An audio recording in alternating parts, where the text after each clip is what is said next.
আল্লাহ বলেন ফাযকুরুনি আযকুরুকুম ওয়াশকুরুলি ওয়ালা তাকফুরুন। তোমরা আমাকে ডাকো, আমিও তোমাদেরকে ডাকবো। তোমরা আমাকে স্মরণ করো, আমিও তোমাদেরকে স্মরণ করব। হাই হাই আফসোস, হাই হাই যুবক, হাই হাই মুরব্বীরা, হাই হাই আমার মা বোনেরা, আজকে আমরা সেই আল্লাহকে ভুলে রয়েছি। আজকে আমরা দুনিয়াকে নিয়ে পড়ে রয়েছি। আমরা আজকে কোন সময় কিভাবে আমরা দুনিয়ার কাজে ব্যয় করতেছি, কিন্তু আপনার যখন মৃত্যু চলে আসবে, আপনার যখন হায়াত শেষ হয়ে যাবে, আপনার যখন চক্ষু দুটি অফ হয়ে যাবে, তখন আপনি কি করবেন? আপনার আমলনামা যদি খালি থাকে, আপনি চক্ষু দুটি অফ করার পরে ওই মাটির নিচে গিয়ে আপনি কি দেখাবেন? হাই হাই আফসোস, হাই হাই যুবক, আজকে তুমি এই দুনিয়ার নারীকে নিয়ে পড়ে রয়েছো। আজকে তোমরা সেই আখিরাতকে ভুলে রয়েছো।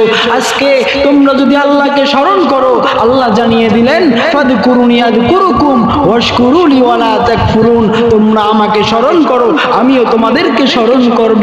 আজকে আমরা যদি আল্লাহর জিকির করতে করতে করতে করতে আমাদের জিহ্বাটাকে জিকিরে চালু করে দেই, আল্লাহ বলেন, নবীজি সাল্লাল্লাহু আলাইহি ওয়াসাল্লাম হাদিসের ভিতরে বলেন, যে ব্যক্তি জিহ্বাকে আল্লাহর জিকির দ্বারা চালু করে দিল, জারি করে দিল, সেই লোকটি জান্নাতে হেসে হেসে যাবে।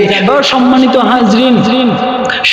হাজরিন, আজকে যদি আমরা ঘর তৈরি করি, ওই ঘরের ভিতরে যদি একটু ইবাদতখানা তৈরি করি, কিন্তু না, আজকে তা করি না। একটা ঘর তৈরি করতে যাই, ঘরের ভিতরে খানার জায়গা বানাই, মেহমানদের জায়গা বানাই, থাকার জায়গা বানাই, এটার জায়গা বানাই, অমুকে আসবে তার জায়গা বানাই, ওটার জায়গা বানাই। কিন্তু আজকে আমরা একটু ইবাদত করব, ইবাদতের জন্য যদি একটু আমরা জায়গা তৈরি করতাম, নামাজ পড়ার জন্য যদি একটু জায়গা তৈরি করতাম, জিকির করার জন্য যদি একটু জায়গা তৈরি করতাম, আল্লাহ খুশি হয়ে আমাদের উপরে ওই ঘরের ভিতরে রহমত নাজিল করে দিতেন। সম্মানিত সুধী, আজকে যদি আমরা সেই ঘরের ভিতরে ইবাদতখানার একটু জায়গা করে দিতাম, তাহলে আমাদের এই ঘরটাই হতো কামিয়াব। কিন্তু তা না করে আজকে আমরা ঘরটাকে বানাই অমুক সমুকের জায়গা, একটা জায়গা বানাই যেই জায়গায় বসে আমরা উপহাস করতে পারি, যেই জায়গায় বসে আমরা আড্ডা দিতে পারি, যেই জায়গায় বসে আমরা গান বাজিয়ে অনুষ্ঠান করতে পারি। নাউজুবিল্লাহি মিন যালিক। সম্মানিত সুধী, আজকে যদি আমরা ঘরের ভিতরে এভাবে নামাজের স্থান তৈরি করি, আল্লাহ খুশি হয়ে যাবে। রাসূল বলেন, তোমাদের ঘরকে তোমরা কবরের মতো বানিও না, তোমাদের ঘরকে ইবাদতখানার মতো তৈরি করো। সম্মানিত সুধী, আজকে আল্লাহর জিকির যারা করে তারা দেখবেন অনেক উপরে উঠে যায়। আপনি জিকির শুরু করেন, আস্তে আস্তে করে জিকির শুরু করেন, দেখবেন আপনার কাজ থেকে খারাপ কাজগুলো দূর হয়ে যাবে। জিকির শুরু করেই দেখেন না, দেখবেন আস্তে আস্তে করে আপনি আল্লাহর পথে আল্লাহর পথে চলতে শুরু করে দিবেন।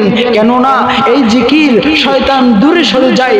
এই জিকির করবেন, জিকির শয়তান পছন্দ করে না, যার কারণে শয়তান দূরে চলে যায়। এই জন্য আস্তে আস্তে করে যারা জিকির করতে থাকে তারা আল্লাহর পথে চলে যায়। ভাইয়েরা আমার, এই জন্য আপনারা জিকির করবেন, কেননা আল্লাহ জানিয়ে দিলেন, আমাকে তোমরা স্মরণ করো, আমিও তোমাদেরকে স্মরণ করব। ফাযকুরুনি আযকুরুকুম ওয়াশকুরুলি ওয়ালা তাকফুরুন।